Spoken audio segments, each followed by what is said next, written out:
So I wanted to talk about the hikikomori issue in Japan and how that's affecting the future of Japan and the population. I know that hikikomori is basically the idea that you don't get a job and you kind of just live with your parents, or you could live on your own, but you don't really fit into society, and you could be in your residence for years and you could never go outside just because of that reliance on your parents. And the only problem with that too is, once your parent passes away, that person is left with nothing. They have no retirement, they have no skills, they have nothing, and they'll just end up walking the streets at that point until they die. But for Japan, it's more of a thing of societal pressure for sure, because everybody there, they kind of have an expectation, and an expectation to act a certain way, kind of fall in line. You see that a lot in like their school systems too.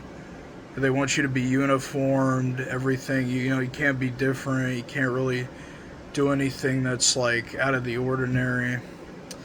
But I mean, I that's just a difference in society. And what'll probably happen is, because there's more of an elderly population now. Once they pass away, it's going to be harder for the younger population to have those skills, because, well, no, they have nobody to really build off of, because they're all going to be passed away.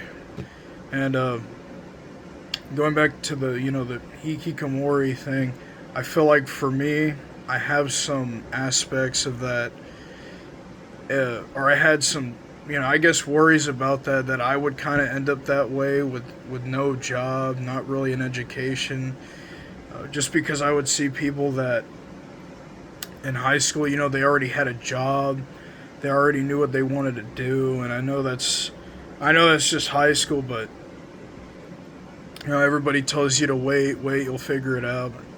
I don't know about that, man. I feel like some people don't figure it out, but uh, about a year ago, I landed a job, and I never thought that would happen. So for me, I was afraid of falling into this idea that Japan calls hikikomori. I'm glad that that didn't happen, obviously, but yeah, and there's even some countries, like, China, kind of have this same thing where them, it's kind of societal based, but they don't really call it hikikomori. They do have people there that are like that have social withdrawal, but theirs is really based more on the fact that family relations are more important than your own individual success.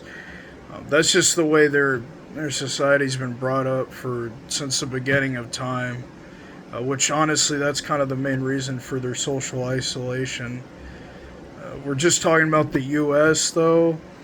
Um, Honestly, it's the internet, man. The internet will mess you up just because you see all these people doing all these things, and you get these thoughts in your head like, oh, why can't that be me? Or um, they expect you to be making a certain amount of money when you might not have maybe the connections or the social skills to necessarily do that. And I feel like those aspects are what you would call hikikomori in those countries.